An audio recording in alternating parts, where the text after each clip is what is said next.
días. Estamos a viernes ya en este devocional de verano y hoy vamos a centrarnos en Jesús como lo hacemos los viernes, pero en la ocasión en la que el Señor llama a Pedro a un compromiso más completo. Y esta historia se encuentra en el Evangelio de Lucas y el capítulo 5. Dice: en cierta ocasión, estando Jesús junto al lago de Genesaret, la multitud se agolpó a su alrededor para oír la palabra de Dios. Él vio dos barcas cerca de la orilla del lago y los pescadores que habían descendido de ellas estaban lavando sus redes. Subiendo a una de ellas, la de Simón, le rogó que la alejara un poco de la orilla. Sentado en ella enseñaba a la multitud. Cuando terminó de hablar, dijo a Simón: rema al agua adentro y echad vuestras redes. Le respondió Simón: Maestro, hemos estado toda la noche trabajando, pero no hemos pescado nada. Pero, puesto que tú lo dices, echaré las redes. Así lo hicieron y recogieron tal cantidad de peces que su red se rompía. Entonces hicieron señas a los compañeros que estaban en la otra barca para que acudieran en su ayuda. Ellos vinieron y llenaron ambas barcas hasta el punto que casi se hundían. Al ver esto, Simón Pedro cayó de rodillas ante Jesús y dijo: apártate de mí, Señor, porque soy hombre pecador. La gran cantidad de pesca capturada fue causa de que el temor se apoderase de él y de todos los que con él estaban. Lo mismo les ocurrió a Jacobo y Juan, hijos de Zebedeo y compañeros de Simón. Pero Jesús le dijo a éste: no temas, desde ahora serás pescador de hombres. Después trajeron las barcas a tierra y, dejándolo todo, siguieron a Jesús. Jesús se había interesado en Pedro a pesar de sus debilidades. Jesús se propuso hacer cosas hermosas en su vida y en su carácter. Durante una primera etapa, Pedro y los demás fueron recibiendo las primeras impresiones sobre el Maestro. Ellos realizaron una gira con el Señor, acompañándole a las bodas de Caná, de Galilea, que están relatadas en Juan capítulo 2, y luego llegaron a Judea en un periodo, un viaje que pudo durar aproximadamente unos 18 meses, un año y medio, adquiriendo una mayor profundidad en el conocimiento del Maestro y obviamente este conocimiento vino como resultado del contacto personal. De hecho, la vida de aquellos hombres quedaron marcadas por la frase que habían estado con Jesús. Si algo podía destacarse en la vida de Pedro y el resto de los apóstoles es que ellos habían estado con Jesús. Pero han regresado a Galilea. Pedro vuelve a su trabajo familiar y junto con su hermano y sus compañeros de trabajo se encuentran otra vez en el oficio que ellos manejaban. Están pescando. Y entonces acá se abre un nuevo paso adelante en una nueva etapa, en un discipulado al cual ellos habían respondido inicialmente, pero ahora iniciarán una etapa especial. El primer punto de nuestro devocional es Pedro pescando.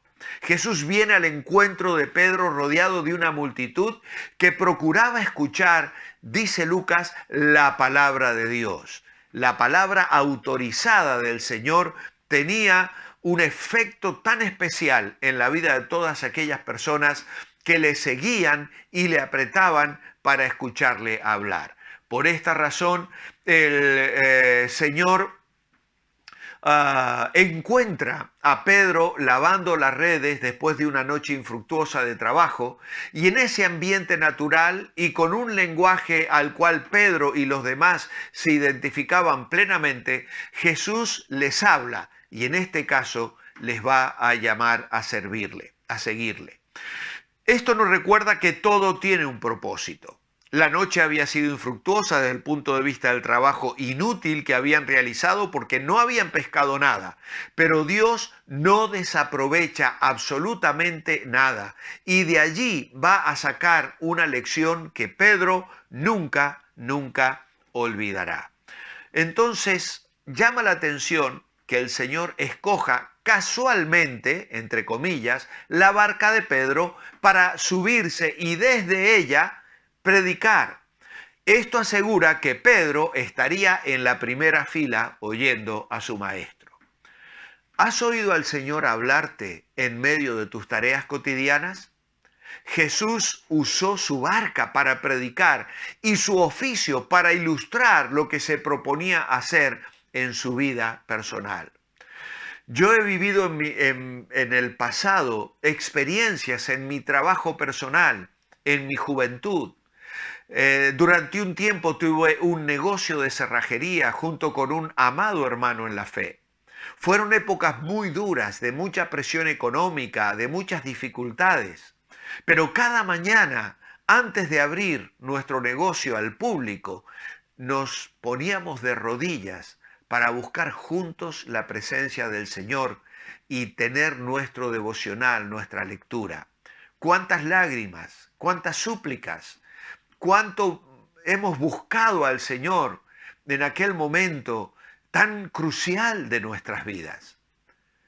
Pero aquello fue una base, algo que Dios usó para marcar nuestras vidas y para encaminar nuestro futuro en el ministerio. Ambos estamos a tiempo completo, mi amado Juan pastoreando la iglesia que fundamos juntos allí en Mendoza, y el Señor me ha traído a mí, a España.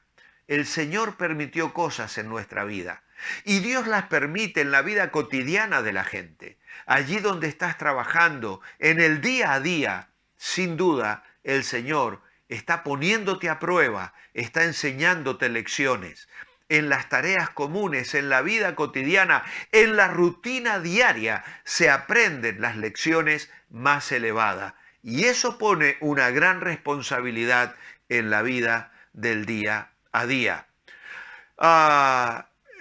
Es fácil ser cristiano bajo circunstancias excepcionales, pero es difícil glorificar a Dios en la vida diaria por medio de la fidelidad y de la obediencia. Jesús debe ser el núcleo de nuestra vida. Dios siempre viene a nosotros en formas simples y ordinarias y debemos ser fieles en lo poco para que luego Él nos ponga en sitios donde podemos bendecir a los demás. Jesús escoge casualmente la barca de Pedro para hablar a otros. Nunca podemos divorciar nuestras tareas cotidianas de nuestro servicio al Señor. Es desde allí, desde donde Dios nos llevó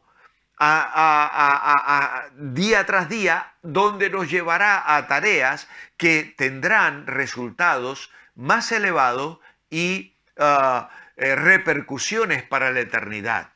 Es común apetecer ministerios en la iglesia y procurar áreas de servicio donde nos hacen figurar, pero no queremos ayudar en casa. No queremos colaborar ni asumir las responsabilidades que las vamos dejando día tras día en el hogar o no hacemos bien nuestro trabajo. No hay atajos en la vida cristiana. El que es fiel en lo poco deberá allí mostrar que habrá de ser fiel luego en lo más. La vida en la iglesia siempre es un reflejo de la vida en el hogar. Si no damos valor a la palabra de Dios en nuestros hogares, no se lo daremos en la iglesia. Si no hay un lenguaje de agradecimiento en casa, no lo habrá en la iglesia. Si no hay una genuina sed de Dios en el hogar, no tendremos sed de Dios en la iglesia. Por el contrario, si en nuestra casa hay crítica, la habrá en la iglesia. Si en nuestra casa hay desprecio, habrá desprecio en la iglesia. Y así sucesivamente. Pero tenemos que avanzar. Pedro vacilando. Pedro comienza a razonar, Señor, ¿cómo voy a echar la red ahora en pleno día? Si las pescas se dan en la noche, Señor, hemos pasado la noche pescando y no hemos sacado nada. Señor, acabamos de limpiar las redes, con lo que cuesta limpiarla. Pedro casi se pierde la bendición. Pero bueno, en tu nombre echaré la red. Podemos perder bendiciones cuando no hacemos lo que el Señor nos manda. Las posibilidades de bendición son interminables si obedecemos. Siempre la obediencia parcial por necesidad va a limitar la bendición. El temor del hombre, dice Proverbios 29, pondrá lazo, pero el que confía en el Señor será exaltado. Confía en el Señor. Finalmente tenemos a Pedro comprendiendo. Él entiende lo que el Señor le ordena, lo lleva a cabo, acepta el plan del Maestro y recibe la bendición. Ya María en Caná de Galilea les había dicho, haced todo lo que os dijere a los siervos que tenían que proveer el vino. Ahora Jesús habrá de mostrar que conoce lo más profundo del corazón. Y tal vez el milagro para Pedro no era que apareciera un gran cardumen en el mar de Galilea, sino que Jesús pudiera ver bajo las oscuras aguas. Y esto hizo que él supiera que Jesús podía mirar también lo más profundo de su corazón pecaminoso. Y como Isaías o Gedeón declara, apártate de mí, Señor, soy hombre pecador. El conocimiento y el poder del Maestro era evidente. Ahora los discípulos conocen mejor, son elevados a una percepción más clara de la que tenían antes. Y entonces el que primero llama a Jesús Maestro, ahora le llama Kyrios, Señor, y le dice, apártate de mí, porque soy hombre pecador. Pedro ha ganado una idea más elevada de su Maestro y una idea más baja de sí mismo. Y estas dos cosas son imprescindibles para el ministerio. O que podamos tener una visión más clara de Jesús, pero más real de nosotros. Para que nos veamos en nuestras limitaciones, en nuestra bajeza y en nuestra pecaminosidad. Y desde esa humildad y ese quebrantamiento nos rindamos a los pies del Maestro para que Él nos levante y nos use para su gloria. Pedro luego obedece. El Señor le dice, ven en pos de mí y os haré pescadores de hombres. Y Pedro responde con una plena consagración. A partir de ese día comenzaría una nueva etapa en la vida de Pedro. El Señor le daría un trabajo más elevado por seguir el llamado de Jesús. ¿Cuántas serán las almas que gozarán la vida eterna debido al ministerio que Pedro, este pescador, desempeñó? Por seguir el llamado, la propuesta y la promesa del Mesías, su vida cambiaría y de las redes pasaría a utilizar otro tipo de red que se llenaron como fruto de su esfuerzo y su dedicación al Señor.